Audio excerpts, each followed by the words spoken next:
Hi there, Claire here.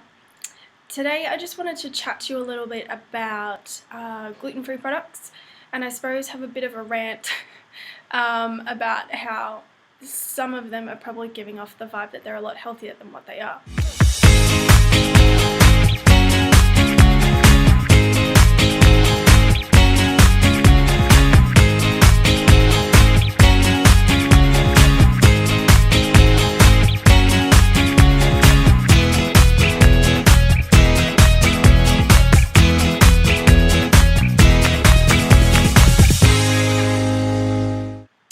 So when we have something with gluten in it, I think it's quite a well-known fact that a lot of people are going gluten-free, or at least reducing gluten in their diet.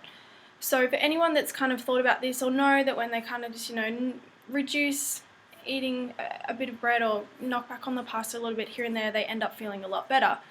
Sometimes you might find yourself reaching for a gluten-free option. So while we've all kind of cottoned on that processed food is bad, and while a lot of us still may eat it, it's common knowledge that it's bad. We know that we're doing that.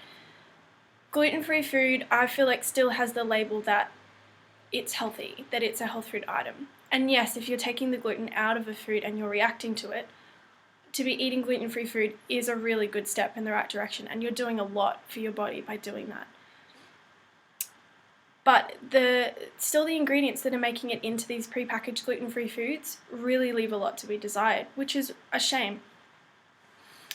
So if we think about a lot of the popular gluten-free packet mixes of like breads and flours, if you line them up against a processed food, they're virtually the same thing. A lot of people that are interested in health know that whole grains and whole foods are kind of the way to go, and that white bread, processed foods, processed sugars, all of those really, really refined, bleached and white things, they aren't so great for our health. Number one, a big reason is they do have gluten in them, but then the other big reasons is that they're highly refined, they don't have any nutritional value while being really high in calories, and that they actually take nutrients to be leached from our own bodies in order to digest them. When a food is processed, it doesn't have any fibre in it, and so it spikes our blood sugar really, really fast.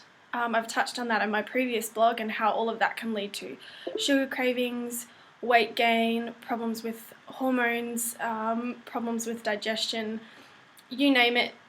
Problems with blood sugar and insulin are a really big problem in our society these days. So quite often gluten-free foods, if you actually pick up and read the back of the packet, they contain very refined rice.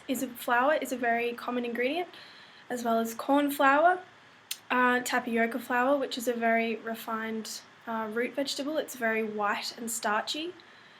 And quite often gluten-free food, even though they're lining health food store shelves these days, they still contain processed sugar, preservatives, additives, numbers galore, and these are the standards of things that we know that aren't healthy. They're just not.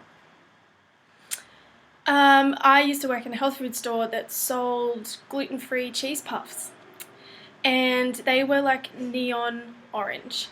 And so if you take that as a classic example, people would come in and buy like 10 packets for their kids because they were gluten-free, so they were healthy, when really they had like the most refined corn in them.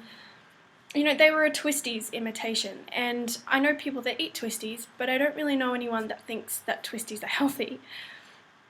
They're a treat food. So taking gluten out of a Twistie, I don't think for a lot of people would make it mystically healthy, which is, I suppose, where I'm coming from.